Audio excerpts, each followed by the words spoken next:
이재은 씨를 위해서 근본적인 건강까지 짚어보겠습니다. 건강한 수면은 건강한 인생을 좌우한다. 스타 수면 주치의 이종우 원장의 건강검진이 시작됩니다. 평소 수면 장애에 대한 고민이 깊다는 그녀인데요. 사실 진짜 제일 고민인 거는 잠. 제가 잠을 진짜 많이 못 자요. 못 자기 때문에 잠으로 인한 스트레스와 강박이 되게 심해요. 어렸을 때는 근데 이런 적이 없었는데 저희 아버지 돌아가시고 나서부터 이렇게 조금 약간 수면장애 아닌 수면장애가 오더니 지금은 완전 고질이 됐어요. 숨과 호흡의 건강을 좌지우지하는 기도 CT 검사와 더불어 수면장애에 고민이 깊은 그녀를 위해 전문의와의 상담도 진행되었습니다. 수면 중 움직임과 호흡을 통해 수면 패턴 체크와 건강 상태를 알 수 있는 수면 다원 검사를 진행. 기상과 함께 검사가 종료되었습니다. 기도가 좁아서 호흡이 덜 되고 몸에 산소가 떨어지는 수면 저호흡이 상대적으로 대부분 차지하고 있는 그런 타입이었고요. 수면 검사는 이제 시간당 호흡장애 수가 6회 정도로 경증 호흡장애에 속하셨습니다. 이재은의 건강 점수가 지금 공개됩니다. 제작진 말에 의하면 수면을 거의 못 이루신다고 잠자는 네, 시간이 좀 굉장히 많이 짧다고 힘들어요. 그러시는데 어느 정도세요? 일주일에 7일인데 한 7일 동안에 한 5-6시간 잠 많이 자는 거고요. 어머나. 그리고 일주일에 7일. 예, 일주일에 예. 5시간. 5시간. 하루가 시간. 아니라? 네. 하루에 1시간 못 잘 때도 있고 하루에 2시간, 3시간 못 잘 때도 있고 뭐 이런 식으로.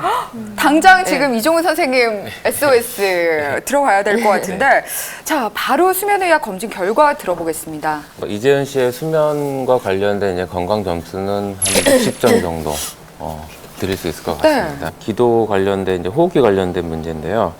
정상은 아니세요. 일단은 경증 수면호흡장애가 좀 있으신 편이시고요.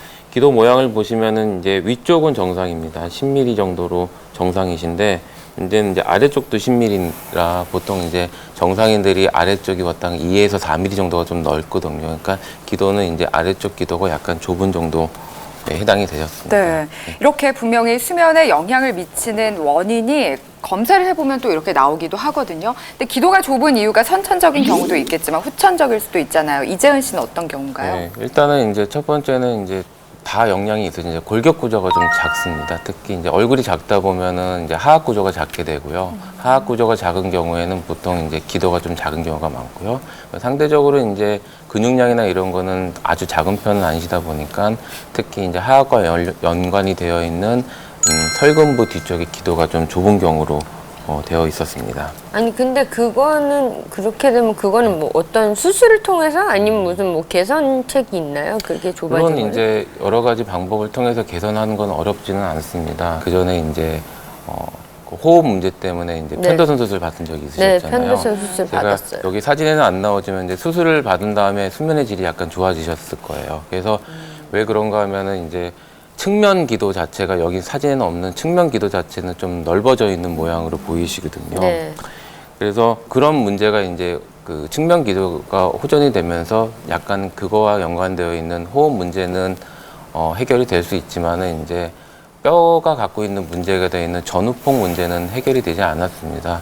그래서 뭐 이따가 말씀은 드리겠지만은 이제 보존적인 이제 요법이라든지 문제가 지속적으로 된다 그러면 수술적 요법으로도 정상과 가깝게 만드는 거는 그렇게 어렵지는 않습니다. 네. 이재은 씨가 하루에 5-6시간 주무시는 게 아니라 정말 일주일에 5-6시간 주무신다는 거에 저희가 좀 놀라긴 했는데 하루 이틀도 아니니까 진짜 피곤하실 것 같아요. 네, 지금도 되게 피곤해요. 피곤한데 네.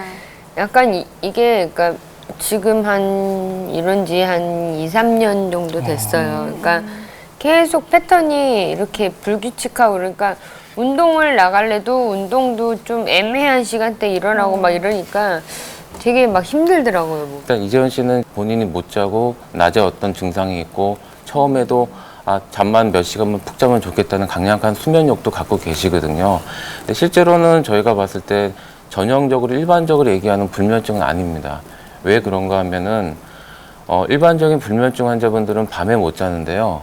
낮에는 잠이 더 안 옵니다. 이재은 씨 같은 경우는 본인도 아시지만 이동 중에는 그래도 잠이 오거든요. 어쨌든 간에. 예. 그래서 어떤 이제 특별한 조건이라든지 이제 낮에 잘 수 있는 조건이 있다는 것 자체는 물론 이제 불면증이 맞긴 하지만 저희가 일반적으로 얘기하는 정말 잠 못 자는 그런 불면증에 해당하지는 않고요. 전형적인 불면증에 가까운 것보다는 수면 패턴 자체가 워낙 불규칙한데 여러 수면 장애가 섞여 있는 그런 오히려 수면 패턴이 좀 불규칙한 쪽에 가까운 거라고 좀 보는 게 맞다고 봅니다. 그나마 좀 다행이다라는 예. 지금 판단을 해주신 그렇죠. 것 같아요. 왜냐면 낮에라도 좀 잘 수 있으니까 그나마 짧게라도. 저희가 오늘은 정말 닥터 군단과 김청 씨가 모두 한 마음이 돼서 이재은 씨의 아름다운 인생을 만들기 위해서 노력을 한 것 같은데 힐링 솔루션 부탁드리겠습니다. 이정호 선생님.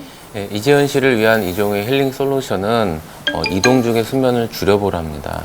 실제적으로 지금은 가장 이동 중에 수면을 잘 취하고 계신다고 얘기를 하지만 저희가 이제 치료하는 입장에서 본다면 이거는 어떤 턱을 넘어서기 위해서는 가장 가름막이거든요.